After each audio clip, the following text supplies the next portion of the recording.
Today, I'm going to share two very bizarre missing person stories, and they're both very unique. In fact, the second one is so memorable, I think a lot of you will retell it to your friends and family because the ending is unexpected to say the least, and really paints a good picture of what strange, dark, and mysterious content is all about. But before we get into those two stories, if you're a fan of the strange, dark, and mysterious delivered in story format, then you've come to the right place because that's all we do and we upload once a week. So if that's of interest to you, please sneak into the like button's house and eat like 99% of all their ice cream, leaving just a very thin layer of ice cream at the bottom, and then place that nearly empty container back in the freezer. Also, please subscribe to our channel and turn on all notifications so you don't miss any of our weekly uploads. Okay, let's get into today's stories.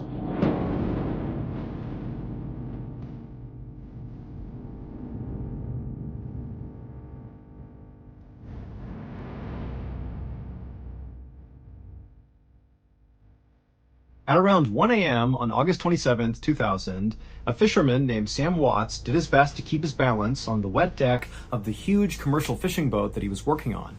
And as he tried to do that, he looked over at his crewmate, Michael Edwards, another fisherman, who was grabbing onto the mast as the ship rocked underneath their feet. Sam and Michael and the four other crew members on board this boat had just dropped their anchor 56 miles off the northeast coast of Queensland, Australia, and up until about an hour earlier, the sea had been very calm. But now, this huge storm had rolled in, the wind had picked up, the waves were huge, and while the four other crew members had already gone below to try to catch some sleep, Sam and Michael were now on the deck, doing their best to try to secure everything before they went down below. And so as the wind is whipping and the waves are smashing against the side of this boat, Sam and Michael decide they should split up to work more efficiently, where Sam will go to the front of the boat and Michael will go to the back of the boat, and they would each kind of work towards the middle of the boat, checking all the fastenings and the knots to make sure everything was good, and then when they reached the center, they would be good and they could go down below. And so they did that. Sam went to the front, Michael to the back, and as they began to work, they kept constant eye contact with each other because this was obviously a very dangerous thing they were doing. But at some point, as Sam was making his way, he had to duck down to check a particular fastening. And so when he ducked down, he lost sight of Michael just for a second. But in that split second, this huge rogue wave smashed the side of the boat, practically capsizing it, sending Sam flying towards the railing. But Sam luckily grabbed onto the railing before being thrown into the water. And then as the boat kind of began to rock back to level, Sam instinctively looked back down the ship to look for Michael. And he watched through the darkness and the rain as Michael went careening off the side into the ocean. He hadn't been able to grab onto anything. And so the instant the boat kind of leveled out again, Sam screamed for Michael, but he couldn't see him. And so he ran down below, woke up the whole crew. And so moments later, the crew was on the deck. They had their big spotlights out, scanning the water, through this big storm, looking for signs of Michael. And at the same time, the captain had come up and he was on the radio talking to police. And so several minutes later, a police boat managed to come out to the fishing boat. And at the same time, the crew is still desperately looking for Michael. They haven't found him yet.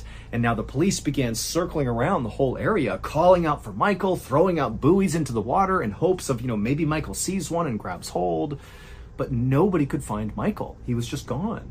And so all that morning into the early afternoon, the police continued to look in the area for Michael. The crew on board the fishing boat did the same thing, but still nobody could find a trace of Michael.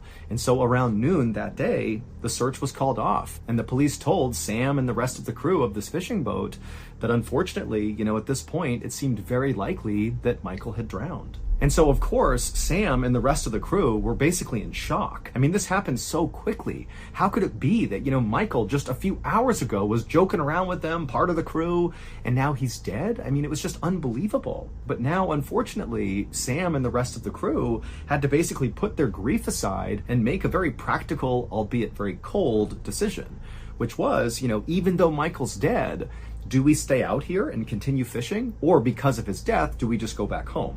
And you might think that decision was actually super easy to make, that of course, they would pack it in and go back home. How could you possibly stay out here and go fishing considering what had happened?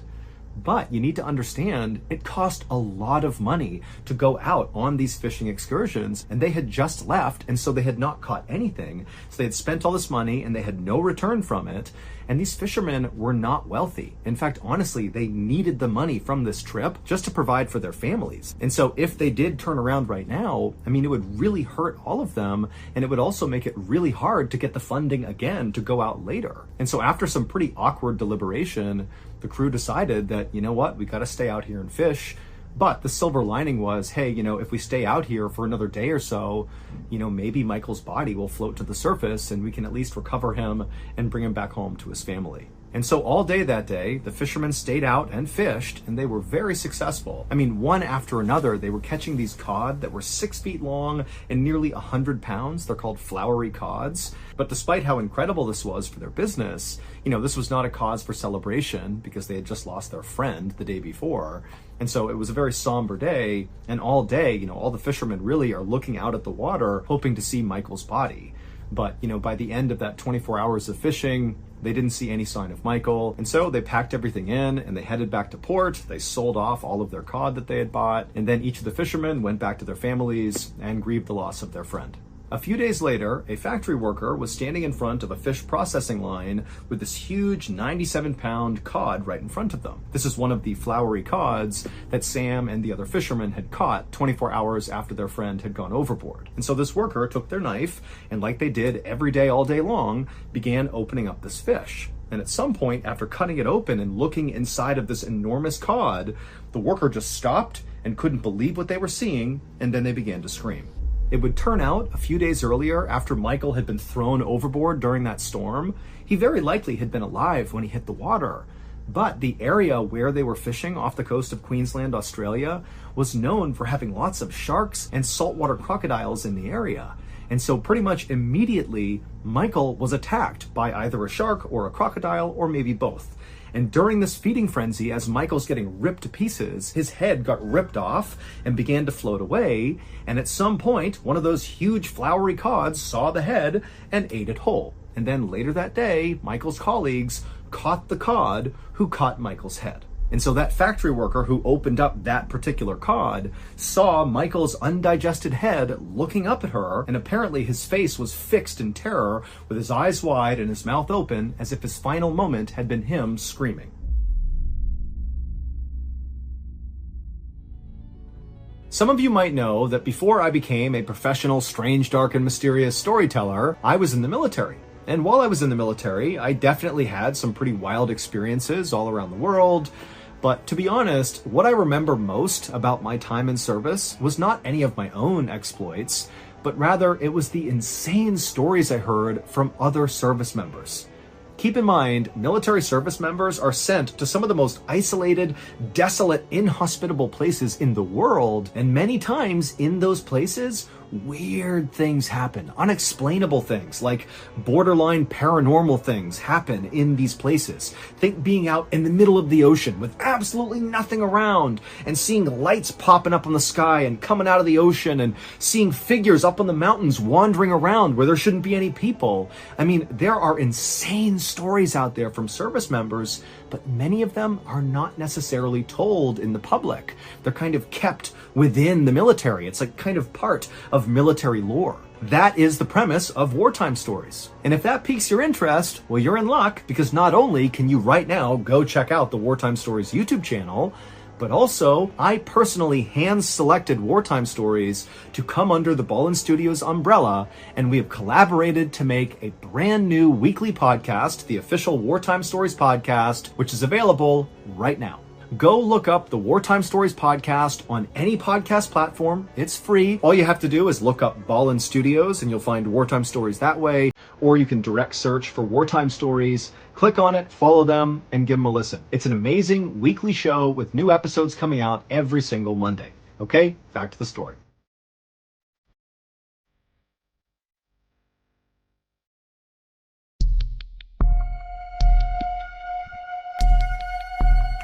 On the afternoon of July 13th, 1994, a man woke up feeling very confused and disoriented, and he felt some pain in the back of his head. And as he opened his eyes, he kind of slowly realized that he was on his back in a ditch on the side of the road, looking up at a big blue sky. The man tried to sit up, but as soon as he did, he felt this throbbing pain in the back of his head, and he reached back to touch it, but the second he did, it hurt even worse, and he definitely felt there was a pretty big lump on the back of his head. And then when he brought his hands in front of his face, he saw he had all these bruises around his wrists that he had no idea what they were from. And so as this man in the ditch is trying to figure out what's going on, suddenly this older man who he didn't know just appeared by the side of the road and looked down and said, "Hey, are you okay?" And so the guy in the ditch is looking at this guy. He's got no idea who he is. And he wants to say, like, what's going on? Where am I? Who am I? What's happening? But he couldn't find the words. It's like he just kept looking at this older guy, looking at his wrist and feeling his head and having no idea what's going on. But then for some reason, 3 names popped into this guy's head, the guy in the ditch. He thought of 3 names. He had no idea whose names these were, but for some reason, he felt like those names were really important. And so after a few minutes of awkward silence, as the guy in the ditch is trying to talk, he finally just blurts out these 3 names. He says, Pat, Joel, Chris. And so the older man who had asked the guy in the ditch what was going on, he didn't really know how to react to this guy blurting out these names. And so he kind of ignored it and just said, "Okay, hi, my name's Steve." And then Steve, the older man, helped the guy from the ditch out of the ditch. And then once the man in the ditch was on his feet, kind of looking around, he looked at Steve and suddenly he could say other words. And he said to Steve, "Where are we?" And Steve looked at him and said, "We're in Cheyenne, Wyoming." Now, the guy in the ditch didn't know why, but he immediately felt like Wyoming had to be wrong. Like, there's no way he could be in Wyoming. But the guy in the ditch didn't know where he was supposed to be. He didn't know who Steve was. He didn't know who Pat, Joel, or Chris was. And so it's all totally confusing. And so he just stood there kind of saying nothing. And as he did, Steve said, "Hold on a minute, I'm going to get my stuff." And so Steve kind of shuffled down the road like 10, 20 feet away, where there was a shopping cart full of cans, and there was a backpack and some other things dangling off the side. And as Steve grabbed the shopping cart, turned it around, and slowly began pushing it back towards the guy in the ditch stared at Steve and kind of put together that, Steve must be homeless. And this realization made the guy in the ditch think that, maybe he was homeless too. And so suddenly, instinctively, the guy from the ditch began reaching into his pockets, thinking maybe he had an ID or something that would show him who he was, that would show he was not homeless, that he had a place that he needed to go to. And he reached in his pockets, but there was nothing. All he found was 23 cents and a comb. And so by the time Steve came over with his cart and asked the guy from the ditch, "Hey, do you want to come to the shelter with me?" the guy from the ditch was like, "Okay, yeah, I'll go with you." And then once the guy from the ditch and Steve arrived at the shelter, when they went inside, the guy from the ditch had to introduce himself to the people who ran the shelter. And so he made up a name combining one of those names that was running through his head, Pat, with the color of the desk of the person who was asking him for his name inside of the shelter. And so he just called himself Pat Brown. And after Pat Brown got a room inside of the shelter, he went to bed that night, still having no idea what was going on, but he felt confident, if I just sleep tonight, I'll wake up tomorrow and I'll know what's going on. I'll figure out, what happened to me. But the next day when Pat woke up, he was still completely confused, did not know who he was, had no idea what was going on, but he had the wherewithal to know that, something bad must have happened to him, and maybe he should go talk to the police, because maybe they would know if other people were looking for him or something. And so Pat walked from the shelter to the police station. It was not far away. And he went inside and very politely, he walked up to the desk. He introduced himself to the cop who was on duty. And Pat just began explaining to the cop as much as he could remember. He said, yesterday I woke up in a ditch. I don't know who I am. I don't know why I'm here. I think I have amnesia. I just keep thinking of 3 names in my head, Pat, Joel, and Chris, but I have no idea what they mean. Can you help me? Now, the cop who's hearing this did not think, "Oh my goodness, this is totally legitimate. Let's launch an investigation to figure out who you are." Instead, the cop is like, "Is this guy on drugs? Is he mentally ill? What's going on with this guy?" But the cop would say, Pat was incredibly polite and did not appear to be intoxicated. And so the cop humored him and said, "Okay, you know what? Let's look through the most recent missing person reports in the area to see if somebody matching your description, is a missing person." And so the cop began going through the database, but he couldn't find anybody that matched Pat's description.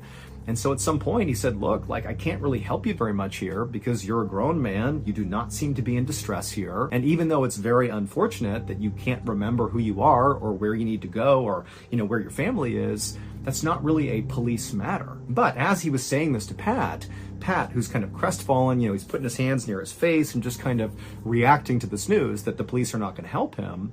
And the police officer says, hold on a minute, look at your hand. And so Pat looked at his hand and he saw, there was no ring on his left ring finger, but there was a pretty obvious callus where a ring should have been.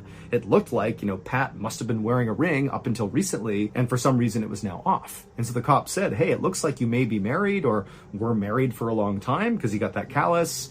But, beyond that, I'm sorry, there's not much else I can offer you. And so even though this was somewhat valuable information, it didn't really point Pat in any direction. And so he was about to turn and leave when the cop said, hey, do you want to ride to the hospital? Because it seems like you could be having some sort of medical event here. But Pat politely declined and just told the officer to please be in touch with him if anybody came calling looking for somebody that kind of seemed like him. And the police officer said he would. And so after this, Pat left the station and went back to the shelter and basically told himself, I'm going to stay here and just wait until my memory comes back. Because at this point, that was kind of all he could do.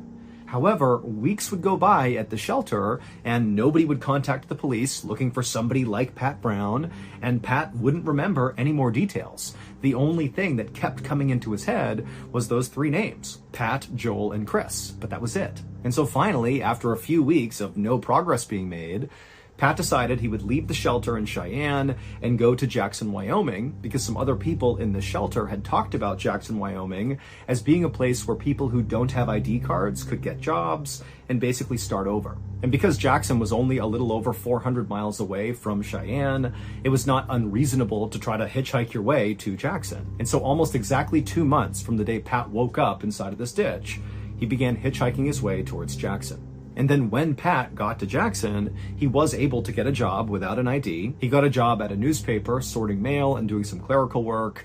And at first he stayed in a shelter like he had in Cheyenne until he had saved up enough money to rent a room. And as the months went by in Jackson, Pat did begin to remember additional details about what seemed like his former life. He discovered while doing clerical work at the newspaper that he was able to use an adding machine without looking at it. It was like his fingers just knew where to go.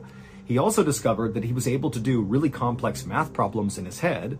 And then also, in virtue of being at the newspaper, he saw a lot of information about the stock market, and he actually seemed to know a lot about the stock market, even though he didn't know why. Also, while Pat was in Jackson, he started to feel this really intense compulsion to go to a Catholic church. And so he began going to Catholic Mass, and while he was in church, he just automatically began saying the prayers along with everybody else, even though, again, he didn't really know why he had that information in his head. But the biggest clue that came back to Pat while he was in Jackson was this recurring dream he would have, where he was at this campground somewhere, and this little boy comes around the corner and looks up at Pat and says, "Hey, Dad, Mom needs your help with Chris." And then in the dream, he responds to this child by saying, "Okay, Joel, I'll be right there." And so with all these clues kind of coming back into focus, Pat sort of felt like he had a grip on who he used to be. Based on the callus on his finger and on that recurring dream, it did seem like he was a married man who had at least 2 kids, Joel and Chris. And so his wife was very likely named Pat, or maybe Pat was another child he didn't know. And then also he felt like he must have been maybe an accountant or somebody who worked with numbers, based on the adding machine and understanding the stock market and complex math problems. And also he was a devout Catholic, because that's the only way he would know all those prayers. But despite kind of putting together who he seemed to be in his previous life, that didn't really tell him anything about what he should do now. Like, he didn't know where his potential family was, or where his job was, or where he should go. And so even though he had this kind of former life formed in his mind, he couldn't act on it. And so Pat's weird life in limbo in Jackson, Wyoming, just kind of continued to drag on. And so by the end of 1997, so by this point, it's been 3.5 years since Pat has woken up in the ditch confused. He's still in Jackson, Wyoming. He still has no idea who he is. And it's starting to set in that unless he takes drastic measures here, he'll never figure out the truth about who he is. And so early in 1998, Pat does take drastic measure. He contacts a very popular TV show at the time called Unsolved Mysteries and asks them to please cover his story, because if they did, it would be broadcast across the country and maybe somebody out there would recognize him and come find him. And sure enough, when Pat contacted Unsolved Mysteries, they thought his story was totally insane and they covered it. Pat's episode aired on April 10th, 1998, almost exactly 4 years after Pat woke up in that ditch. And on the day his episode aired, in a city in Indiana, 1,500 miles away from Jackson, Wyoming, a phone rang in a woman's house. And so she answered it, and it was her cousin, and her cousin told her, "Stop whatever you're doing and turn on the TV. Put it on channel CBS." And so this woman, she walks into the living room, she turns on the TV, flips it to CBS, and she sees an episode of Unsolved Mysteries is playing, and it's Pat Brown's episode. And this woman is staring at the TV, and she practically faints when she sees what it's about. But she stays composed and just stands there staring at the TV, so shocked she can't even say anything. And the whole time her cousin is yelling through the phone, saying, "Can you believe it? Oh my goodness." And then at some point on the TV, a phone number flashed at the bottom of the screen where the producers of the show told the audience, "Hey, if you know anything about this case, call this number." And so at this, the woman who's watching the TV, she hangs up on her cousin and she dials that number she sees on the TV. Pat's drastic decision to call Unsolved Mysteries would indeed solve the mystery of who he was. However, the truth about who Pat was is not what you think.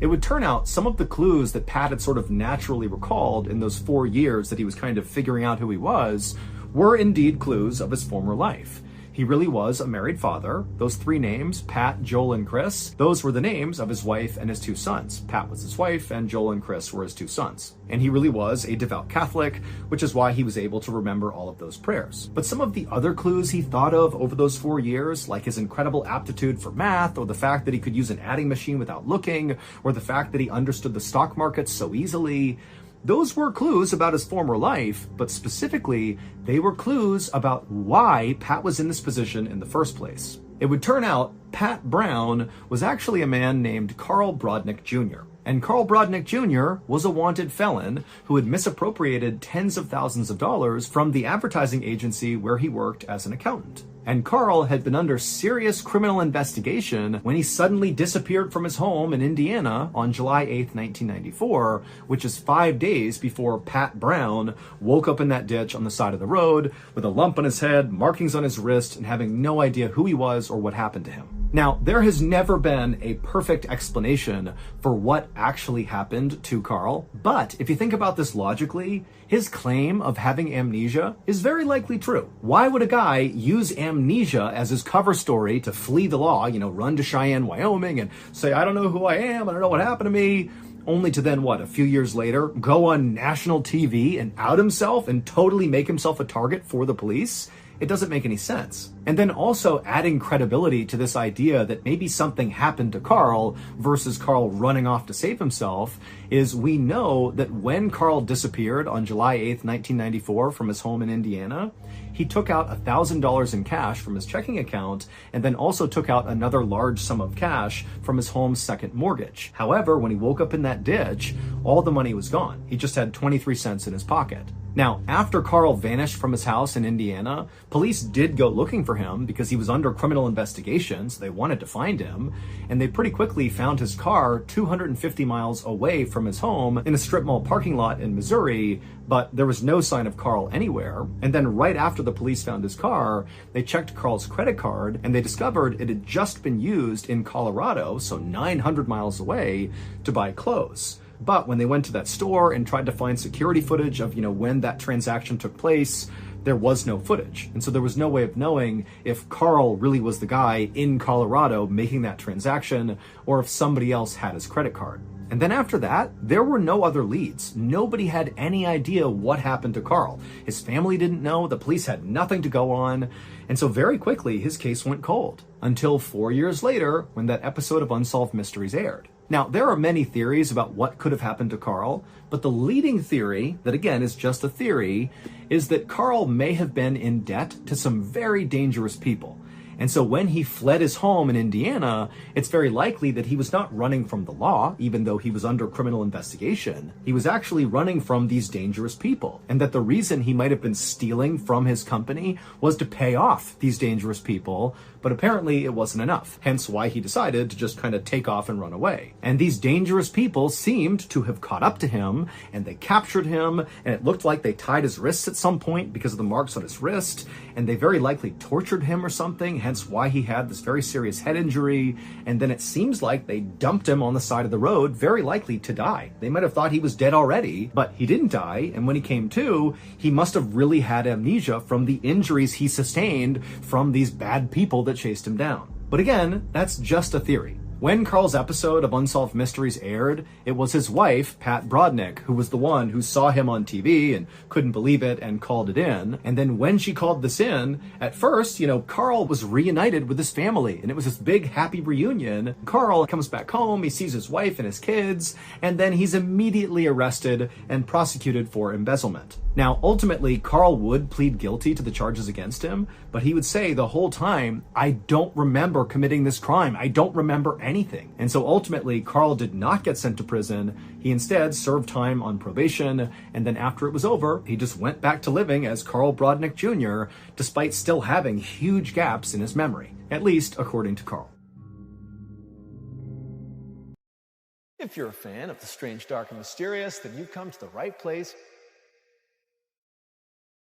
I have this mantra: do things that scare you.